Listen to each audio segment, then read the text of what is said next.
Ano na naman ang niluto ng babaeng yan? Mukhang masarap. Uy, sadyang masarap yan. Kaya tara na, lutuin natin. Ituro ko sa iyo. So, sa isang small scale ay tayo maglagay ng olive oil. Kung walang olive oil, ay okay lang yung usual oil natin. Ano? So, lagyan natin ng crushed garlic. So, ayan. Isangag-sangag natin. And then, lagyan natin ng spinach. Ano? So, yung spinach na yan, kaya ganyan ang itsura, masagwa-sagwang tingnan, ayan ho, ay dilata. So, mas maganda talaga yung sariwa. O, ayan, hindi ko na ho yan titimplahan, basta igigisa ko lang na ganyan. Kasi yung ilalagay at ilalahok natin dyan, mamaya, ay maaalat na. So, no need to, lagyan naman kung ano-anong pampalasa, So, ayan, haluin lang natin, maluto. So, kasi yung anak ko kasi ay gusto na daw niya tinatanong niya kung anong almusal. Sabi ko, ito na lang lulutuin ko kasi meron naman ako. So, ito ay rice paper, hayo yung matigas.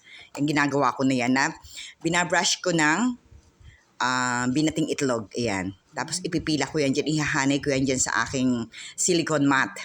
So, ang kamalian ko siguro dyan, iniisip ko habang ginagawa ko yan, ay naku, didikit ito. So, dapat yung isang side lang sana ang nilagyan ko ng ng egg. Kasi alam ko, naiisip ko talagang mahirap itong gawing itong rice paper kasi dumidikit. So, after na malagyan natin at mapahiran natin ng egg wash, ay lalagyan natin ng ham. Yan yung mga tira-tira ba nung holiday season. So, yung kainan nating inilagay na niluto na spinach, ayan, ipinila ko dyan. Ayan, ikinalat natin at nilagyan ko ng Edam cheese. O yan, tira din po ng holiday season yan, yung Edam cheese po ay yung queso de bola, So, kaya hindi ko tinimplahan yung ating spinach kasi maalat yan. At may tira pa rin tayong mozzarella cheese. 2 slices na lang yata yan at pinaghati-hati na lang natin yan dyan.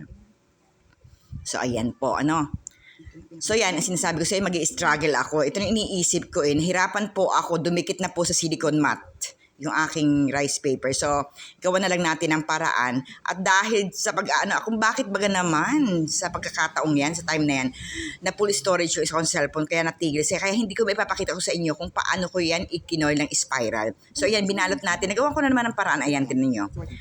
Ayan. Nabalot natin. Pero dapat mas manipis na balot. So, ito, pagkabalot na gayon, nirolyo ko po yan, paikot, spiral. And then, brush natin ulit ng itlog, yung tirang itlog natin kanina. So, ayan, ang sagawang tingnan. Hindi magandang tingnan. Oo, dapat magandang tingnan yan Sorry naman, first time ko lang gawin yan. At ito, lagyan natin at pinadbura natin ng sesame seed.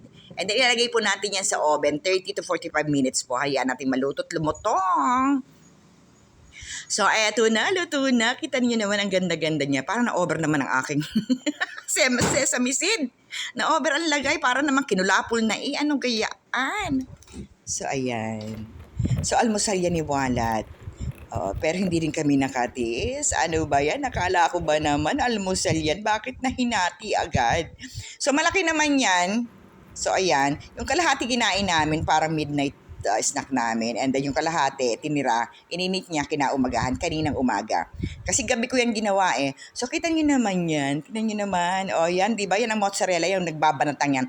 So, kita tanong nyo kung anong lasa. Ay, di lasang spinach, yung pizza na may spinach at saka cheese. Ganun po ang lasa niyan. So, kung gusto nyo mag-try, i-try nyo. Masarap siya. Ito naman ay yung mga nakukuha ko lang na tira-tira din sa amin. At naisip ko lang. At nakita ko rin lang ito sa FB. Oo, yung mga video na pagluluto. So, yun lang. Babush!